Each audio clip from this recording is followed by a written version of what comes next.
আজকে বর্ধমান থেকে কারা কারা আমাদের বাড়িতে এলো সবটাই থাকছে ভিডিওটার মধ্যে। নাম চুমকি, সবাই চেনে, ফেসবুকেও আছে চুমকি পারভিন।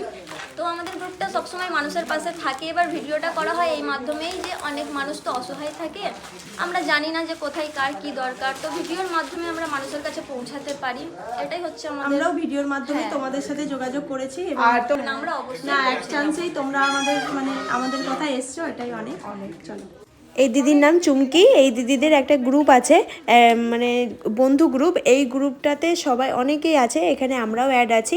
তার জন্য এই দিদিদের সাথে কথা বলে, দিদিরা বর্ধমান থেকে এসছে শাড়ি বিতরণের জন্য।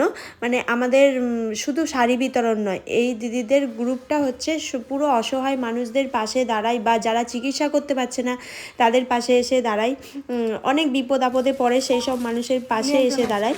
তো এই দিদিরা আমাকে বলেছিল কথার মাধ্যমে যে তোমরা তোমাদের আশেপাশে যারা মহিলা জোগাড় করতে পারলে অবশ্যই আমরা যাবো তোমাদের পান্ডুয়াতে। তো আমাদের বাড়িতেই সবাই ফেতরা নিতে আসে, বা যারা ঈদের শাড়ি নেয় তাদেরই নাম লিখে রেখেছিলাম। তো এই দিদিরা এসে সবাই মিলে শাড়িগুলো দিয়ে গেল।